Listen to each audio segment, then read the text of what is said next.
Today, we're going down the dark stairs and exploring one of the scariest places in any house, with 7 horror stories involving forbidden basements. Get ready to hear chilling stories about macabre discoveries in locked basements, dark secrets hidden beneath seemingly normal houses, and what happens when someone decides to open that door that should remain closed. So sit back, make sure there's no noise coming from your basement, and let's begin this spine-chilling journey. Oh, and before something comes up from underground, take the opportunity to subscribe to the channel, activate the bell, and leave your like. This really helps the channel and makes sure you don't miss any scary content like this. Let's go. 1. The renter's basement. The French winter was still clinging to the city of Lyon when Amélie Dubois found the advertisement, "Historic house in Croix-Rousse, affordable rent for responsible tenant." To an anthropology PhD student on a budget, it seemed too good to be true.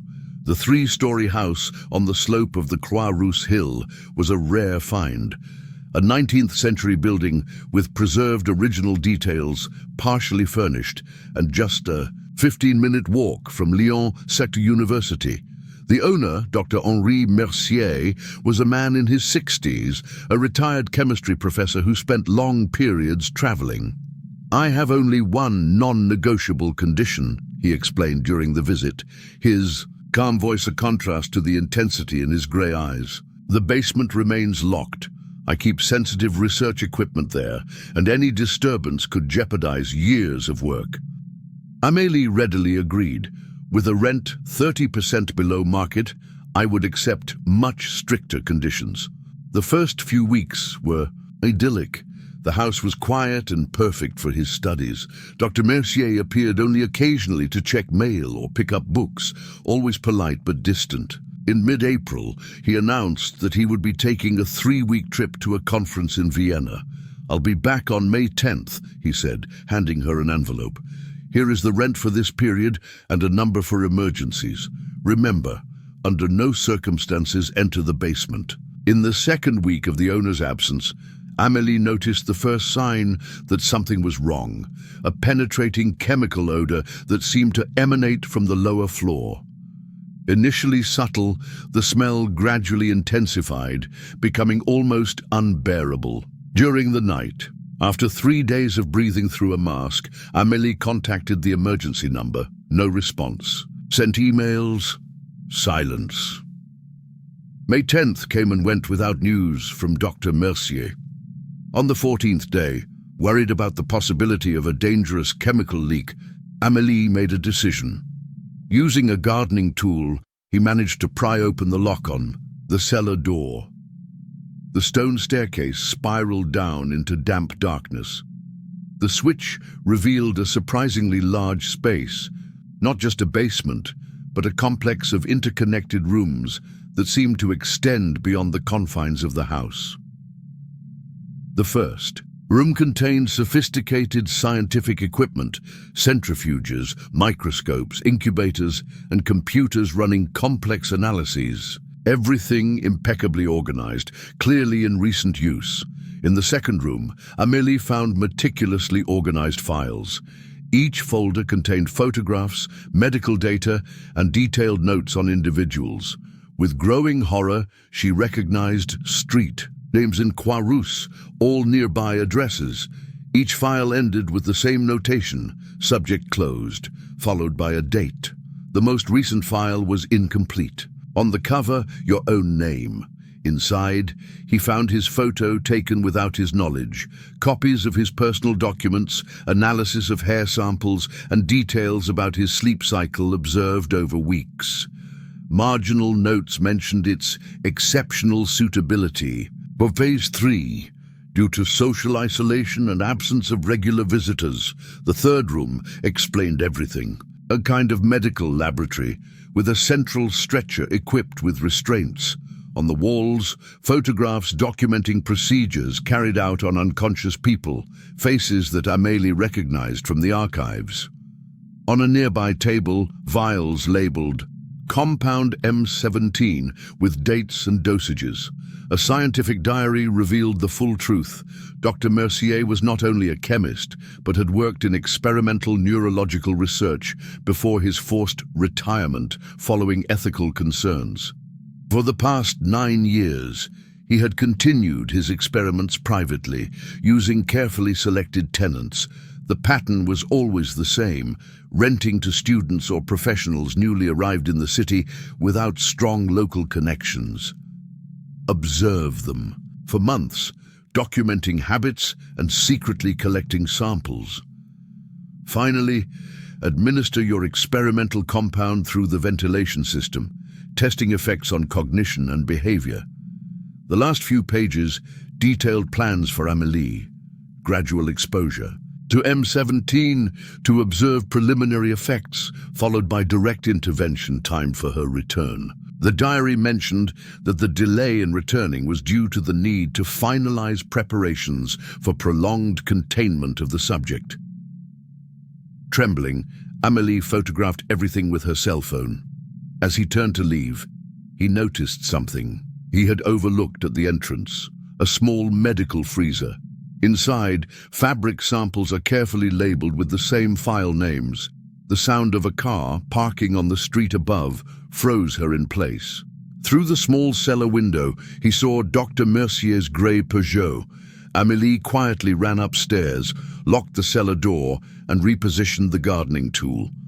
With frantic movements, he threw his essential belongings into a backpack. The front door opened as she escaped through the back window.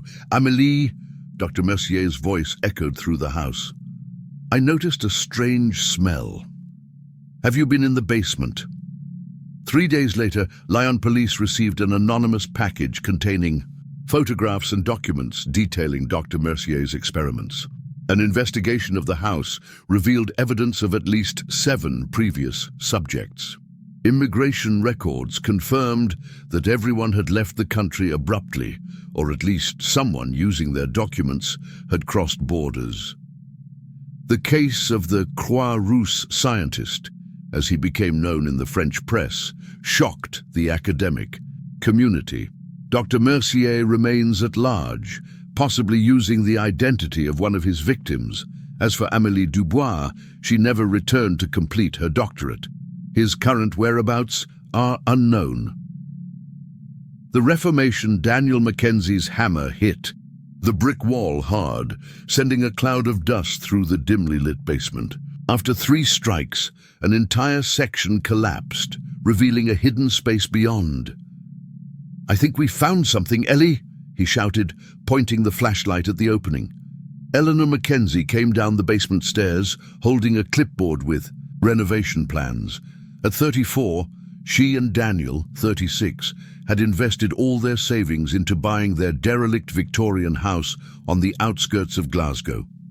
The plan was simple: complete renovation in 6 months, resale at a significant profit, and finally, enough capital to open her own interior design business. "Probably just an old storage unit," Ellie commented, moving closer. "This house is over 150 years old. It must be full of..." Oh my God! The beam of the flashlight revealed not a simple storage room, but an entire room, approximately 4 meters square, with shelves covering all the walls. And on the shelves, carefully organized and labeled, dozens of personal objects: wallets, watches, jewelry, documents, keys, glasses. Daniel cautiously entered the space, illuminating the labels. Each item had a name, date, and location noted. In meticulous handwriting: Sarah Donovan, 8/17/1994, Kelvin Park, he read aloud, examining a gold women's watch. Michael Pearson, 11/3/2001, Central Station. That night, after carefully locking the basement, they researched the names they found. The results chilled his blood. Each name matched a missing person in the Glasgow area. Some cases had received significant media coverage. Others were only brief mentions in local newspapers. All remained unresolved. The next morning, before contacting the authorities, they decided to check the secret room in more detail. That's when they noticed something disturbing.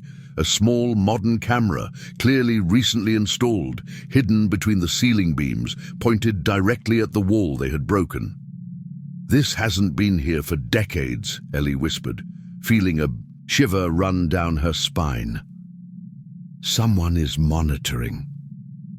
Checking the exterior of the house, they found evidence of recent intrusion. Ellie remembered something the neighbor had mentioned. "Old Campbell still comes around sometimes. He's always been reserved but polite. He drives by slowly, watching the house." The police investigation revealed 43 items belonging to people missing between 1987 and 2023.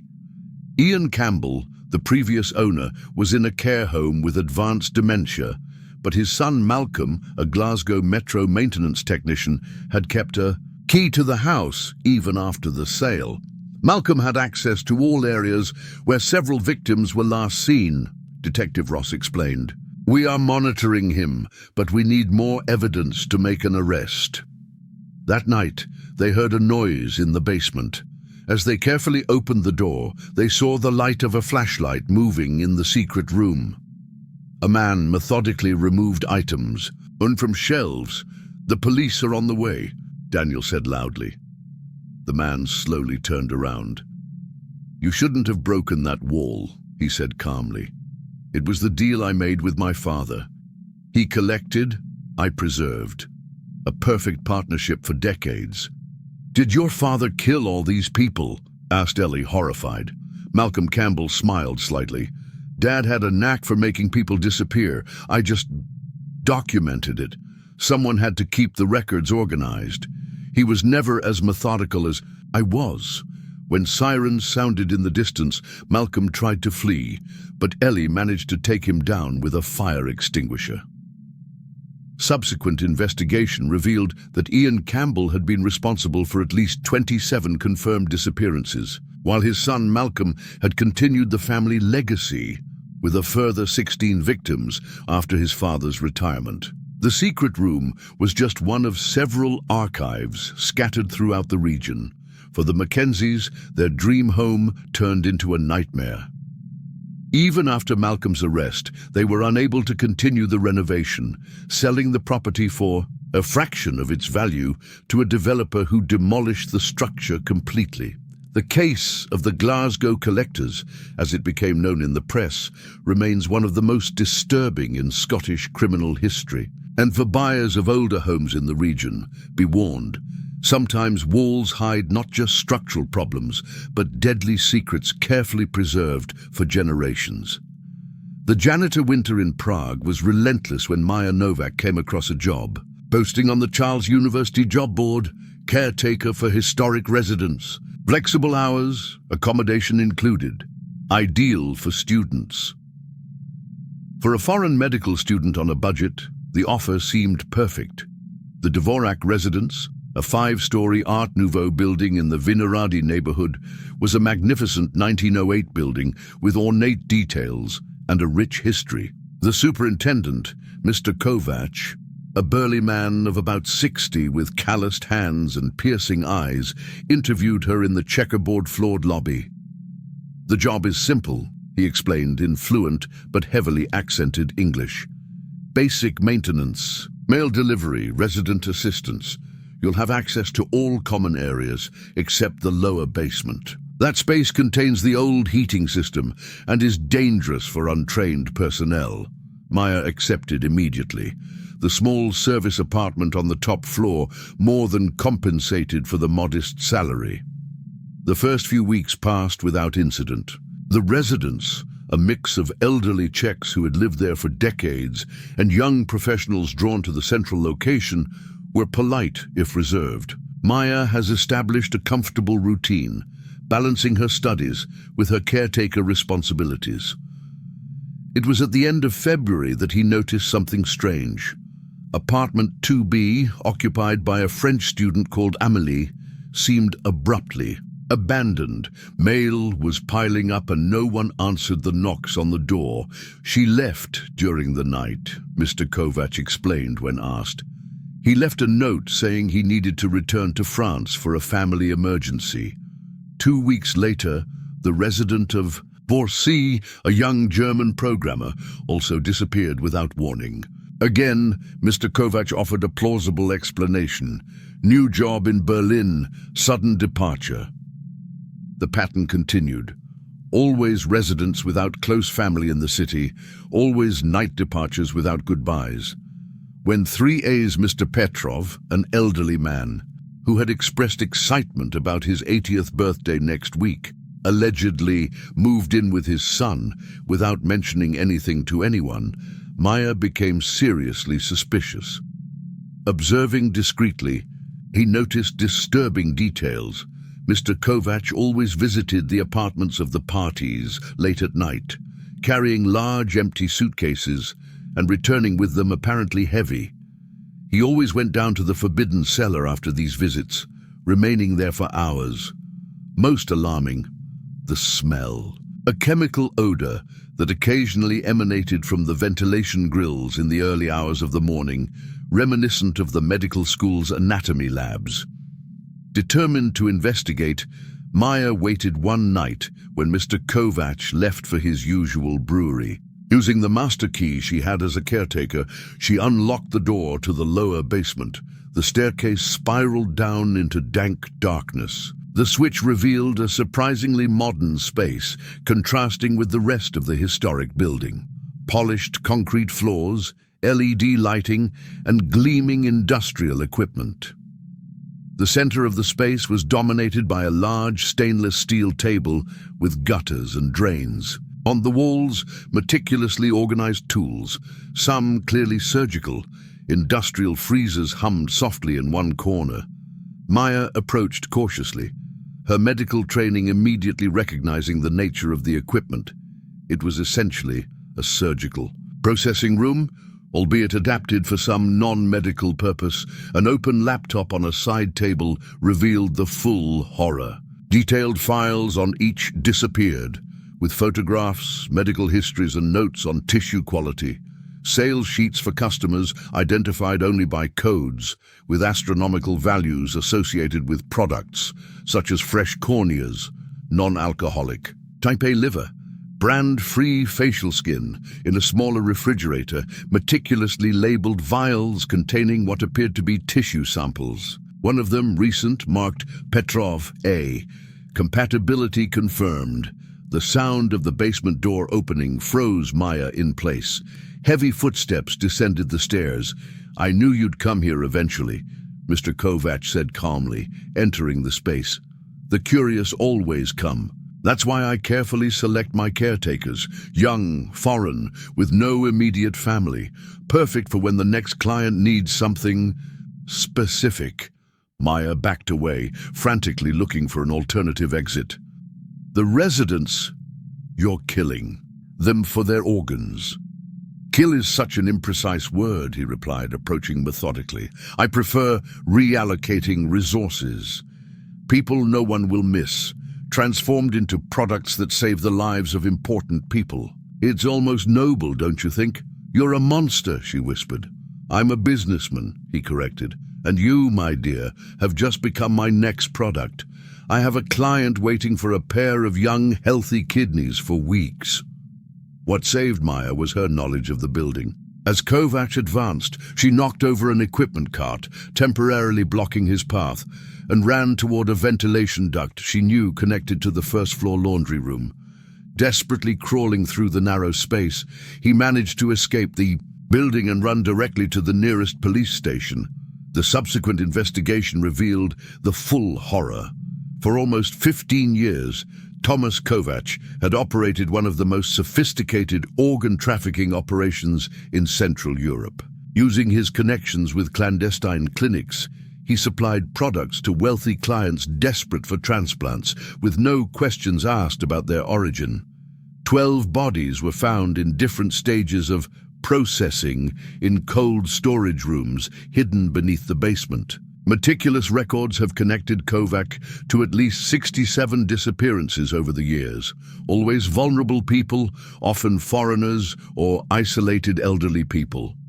What's up, guys? The stories of forbidden basements are chilling even now, aren't they? If you're enjoying these scary stories, take the opportunity to take a quick break, subscribe to the channel, and leave your like. This really helps the channel grow and motivates me to continue bringing you more chilling content. Now, shall we go back to the next stories? There's still a lot of fear ahead. Family heritage. The letter arrived 3 days after Uncle William's funeral. James Harrington, a 38-year-old university professor of medieval history, barely knew the distant relative who had lived as a recluse on the family's country estate for more than 4 decades. "In the event of my death," read the letter, handwritten. In elegant calligraphy, "the Thornfield estate and all its belongings passed to my nephew James, last male descendant of the Harringtons. The house must remain in the family. The cellar will remain locked. This is the only condition." James stared at the old key attached to the letter. His London flat seemed suddenly claustrophobic compared to the prospect of a country house in Yorkshire. With the academic semester over and a book to finish, the idea of spending the summer in rural isolation was tempting. Thornfield turned out to be an imposing Victorian building, surrounded by abandoned gardens and dense woodland. Isolated in the valley, the nearest house was almost 3 miles away. The interior was surprisingly well maintained, antique furniture covered in sheets, an extensive library, and working electricity despite the isolation. During the first week, James methodically explored each room, cataloguing items of historical interest. The basement, as instructed, remained locked. The massive oak door at the end of the kitchen hallway looked older than the house itself, with 3 sturdy locks. It was during a particularly strong storm, 2 weeks after his arrival, that James heard the first sound. A distant, rhythmic thump, as if something was hitting wood. It was unmistakably coming from the basement. The next morning, while organizing documents in his uncle's office, he found a locked box containing newspaper clippings. They were all reporting the same thing: disappearances of walkers, tourists, and lone travelers in the Yorkshire Dales region over the last 50 years. In the attic, behind a loose floorboard, he discovered a leather-bound journal with the name William Harrington engraved on it. The entries described observations of hikers on the trails near the property, with disturbing notations such as unsuitable, group too large, or promising candidate, alone, no fixed route. The last entry, dated just a month before the uncle's death, said simply, "Time running out, no suitable candidate found. Tradition must continue with James." That night, the sound from the basement returned. Louder, more insistent. They weren't pipes.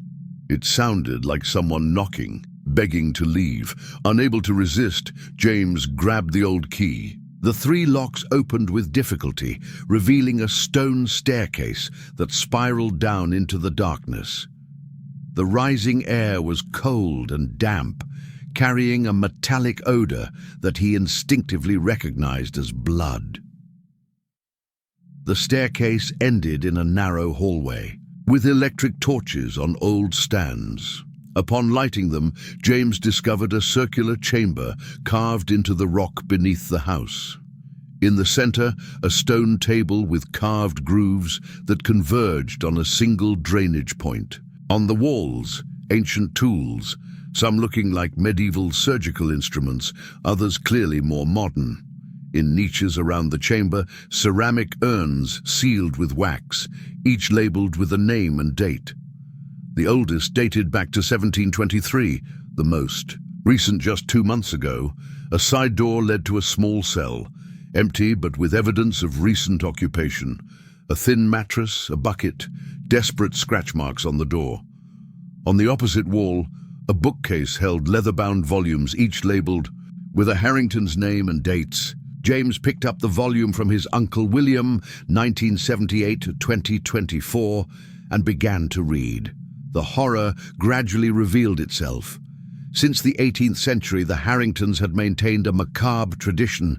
Every solstice, a guest was selected, always a solitary traveler, someone who would not be immediately missed. The guest was kept in the cellar for days, fed a specific diet of herbs and preparations before the ritual on the stone table.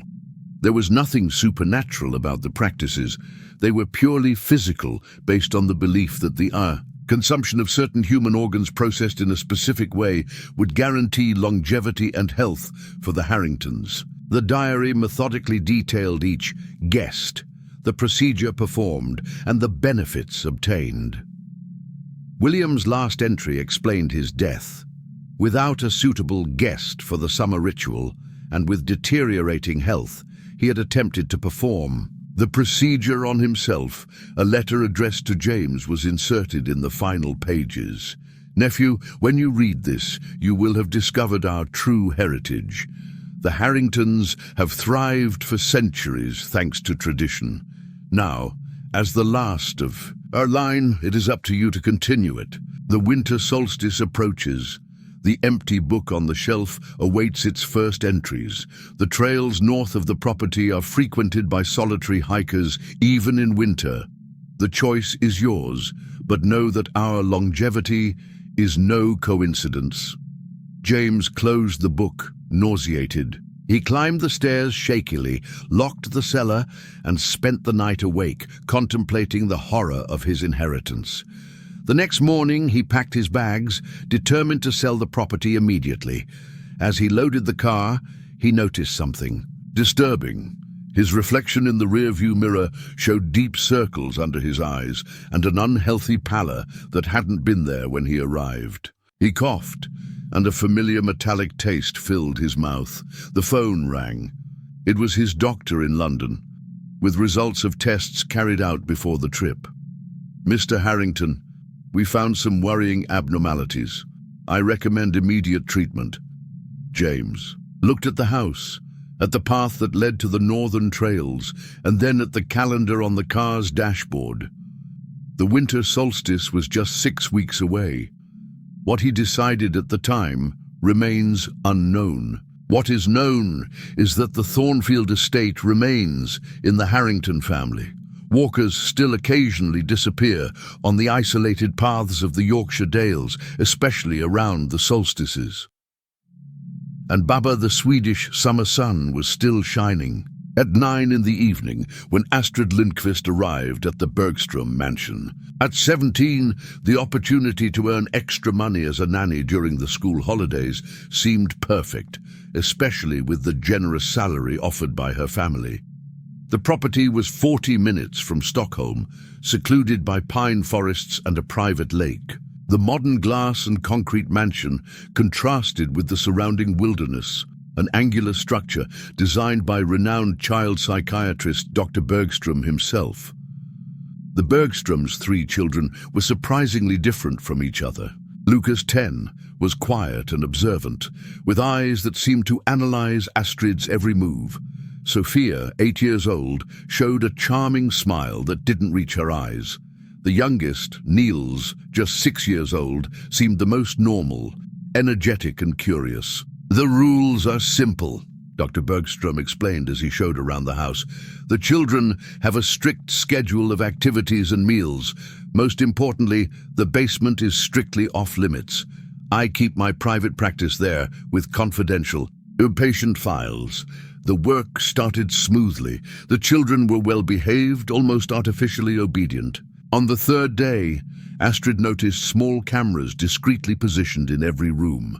When she questioned Sophia about them, the girl responded with disturbing naturalness. "Dad and Mom always watch us for the experiment." "What experiment?" Astrid asked. Sophia just smiled, that empty smile, "Which will make us perfect."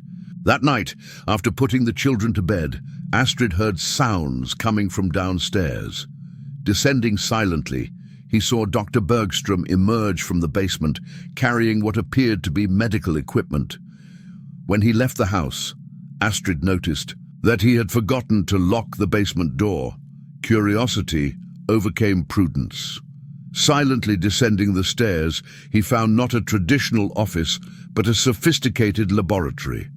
Monitors displayed images from cameras spread throughout the house. On a central table, meticulously organized folders contained detailed records of each child from birth. The notes revealed a disturbing project: advanced behavioral conditioning for the development of functional social predators.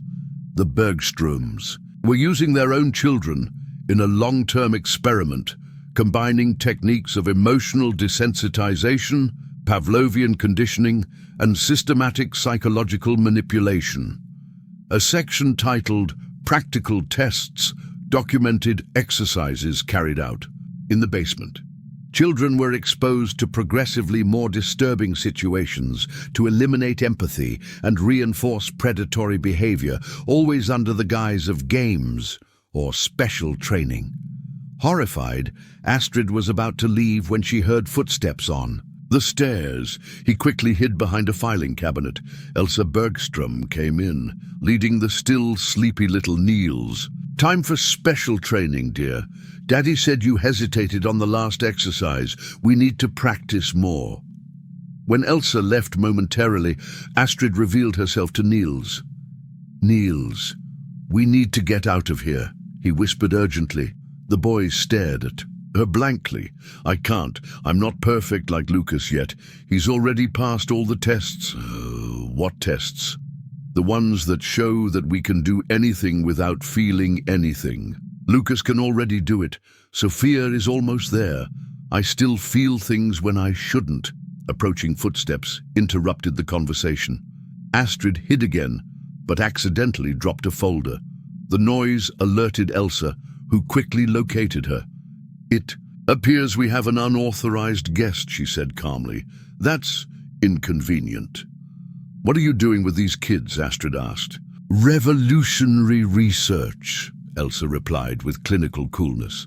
"Creating the next human evolution, individuals free from the limitations of empathy, capable of purely rational decisions.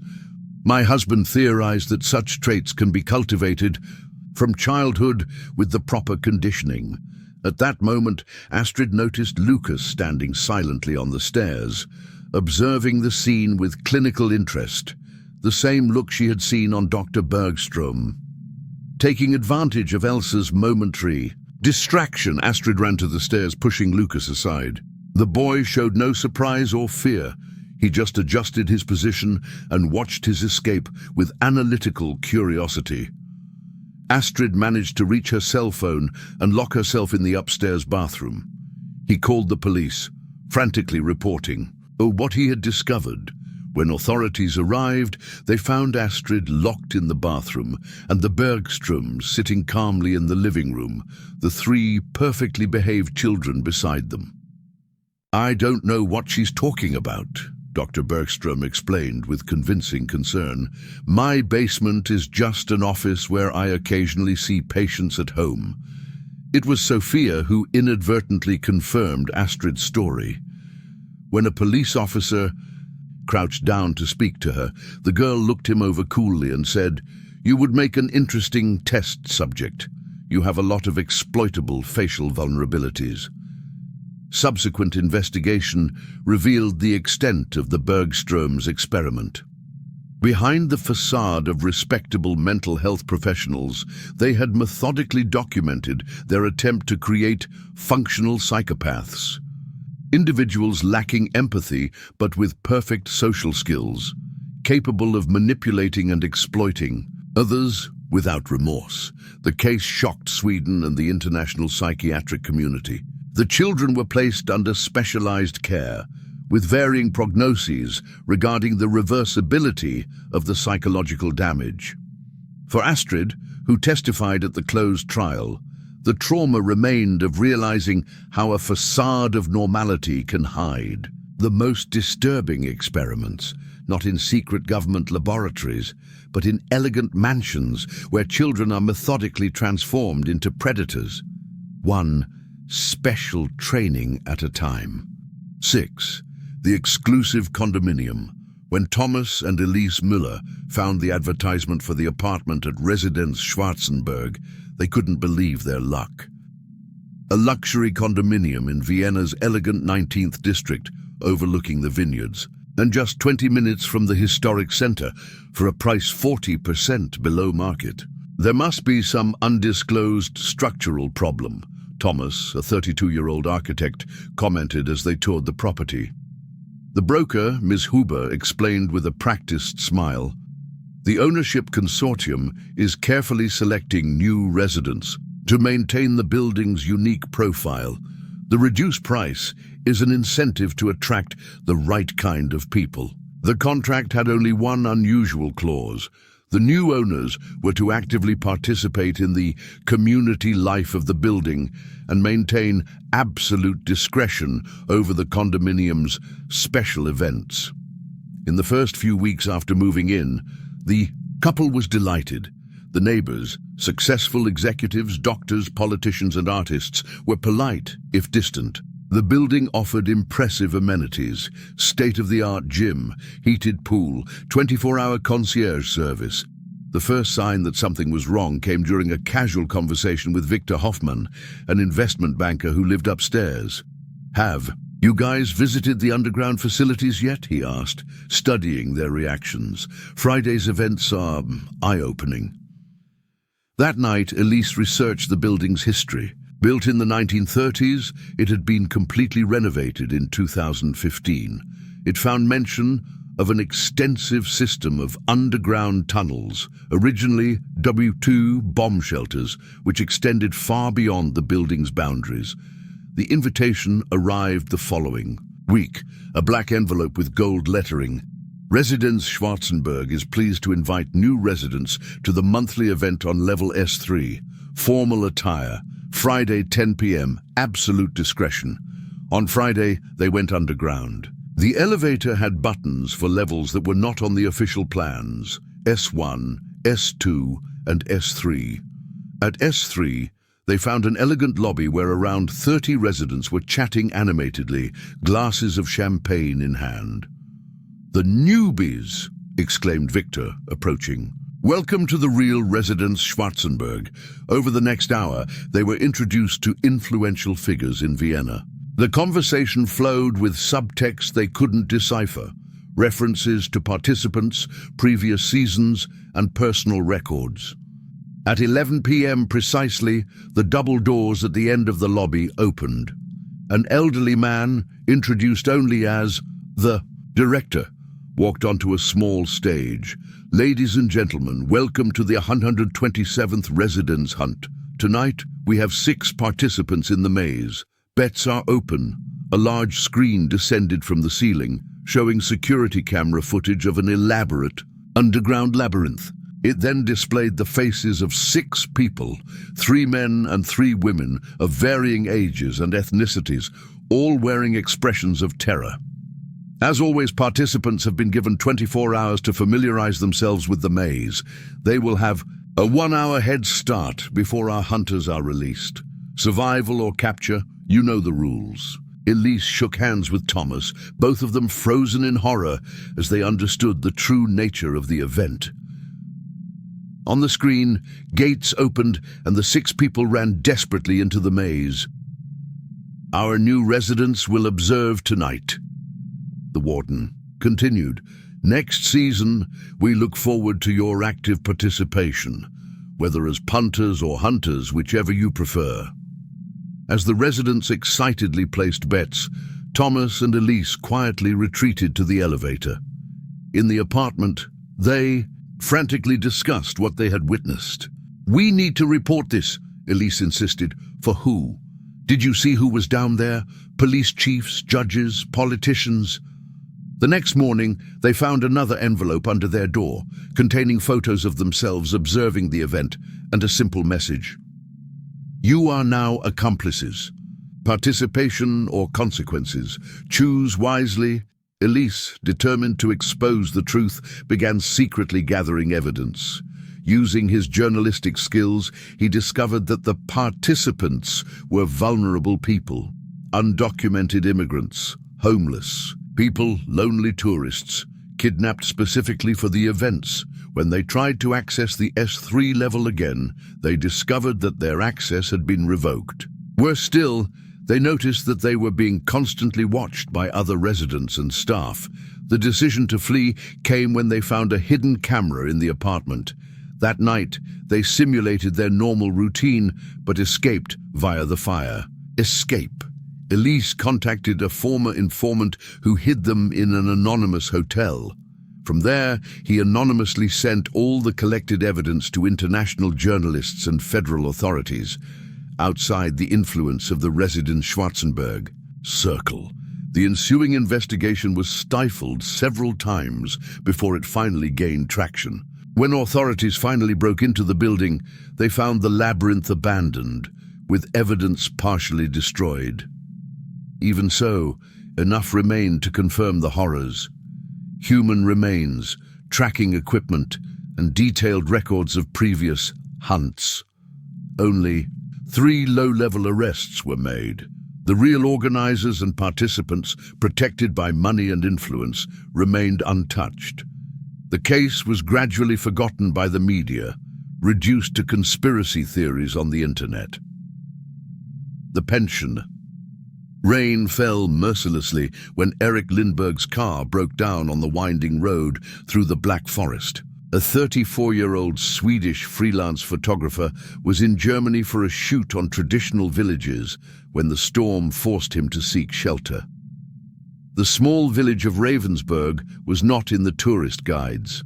A handful of wood and stone houses clustered around a central square where a weathered sign read Pension Müller, Quartos and Café de Mañana. The guest house was a typical building for the region. 3 stories of dark wood with flowered balconies and a steep roof. On the ground floor, a small shop sold artisanal products, smoked sausages, cheeses, preserves, and the famous black forest ham. "Welcome to Ravensburg," greeted Frau Müller, a stout lady of approximately 60. "We rarely have visitors this time of year." The room was simple but comfortable. Eric immediately noticed a peculiar odor, sweet and slightly metallic, like smoked meat mixed with something he couldn't identify. "Our traditional smokehouse is in the basement," explained Frau Müller when he mentioned the smell. "Family, recipe for 7 generations." During dinner, he met the rest of the family. Herr Müller, a taciturn man with calloused hands. Klaus, the 30-year-old son with a prominent scar on his face. And Greta, the 20-something daughter, silent and observant. "Our products are famous throughout the region," commented Herr Müller, serving him a cold cutsboard.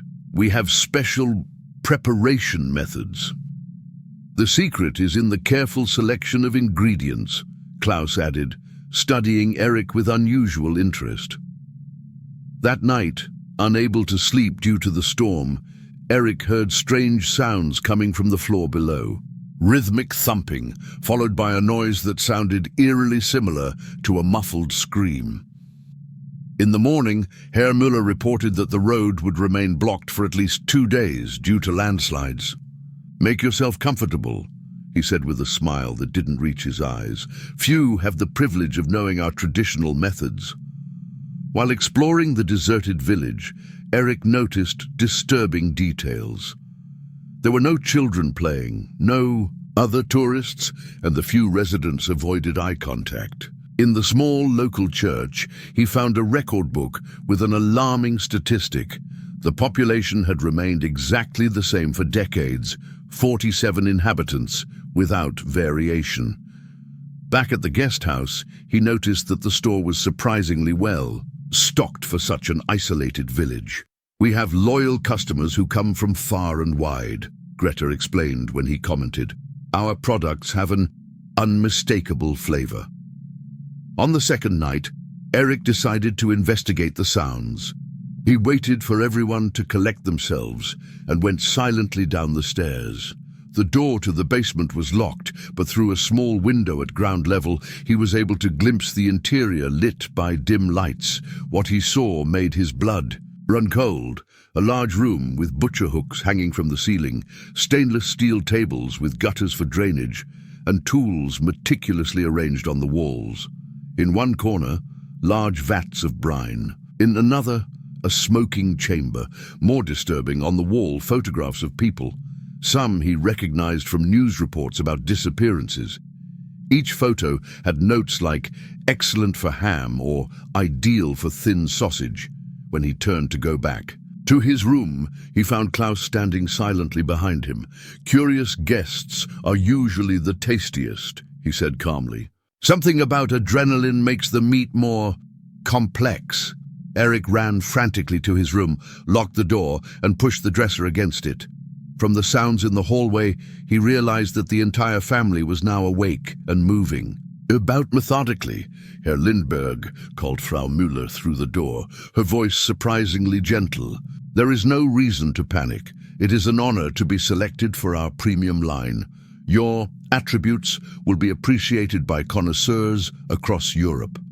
As the family tried to force entry, Eric escaped through the window, using sheets tied as rope.